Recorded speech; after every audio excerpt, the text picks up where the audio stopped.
Samantala sa patuloy na nararanasang krisis sa presyo ng produktong petrolyo, apektado rin ang mga food carts sa Cauayan City dahilan upang manawagan rin ng tulong sa pamahalaan. Sa pagkikipanayam ng IFM News Team kay Benjamin Manaligod, may-ari ng Street Parisan, inilahad niyang nakaramdam siya ng paghihirap dahil bahagyang kumonti ang kanyang kita sapagkat gasol at gasolina ang gamit niya sa pagtitinda.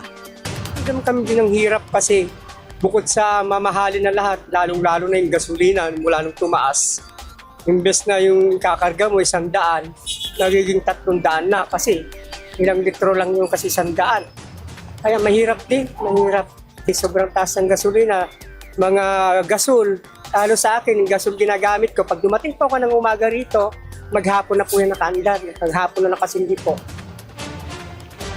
Dagdag pa niya, sana ay mabigyan din sila ng ayuda dahil gaya ng mga pampublikong sasakyan, nag-iikot din sila para magbenta at magbayad din sila ng buwis.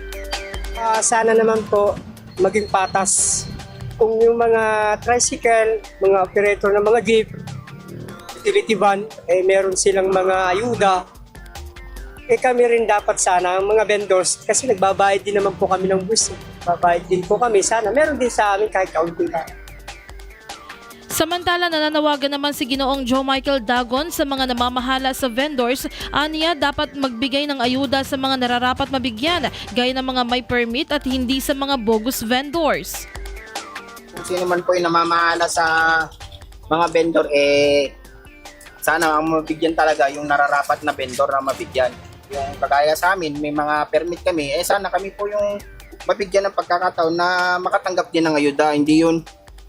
Yung iba dyan na basta nalagyatang vendor, nakakatanggap. Sana mabigyan kami rin ng pansin na kung sino man yung may mga permit, makatanggap talaga ng nararapat na ayuda.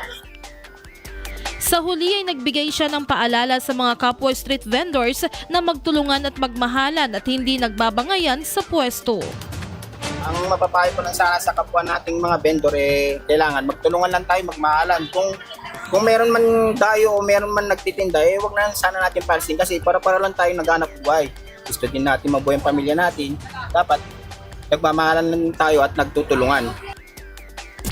IFM News.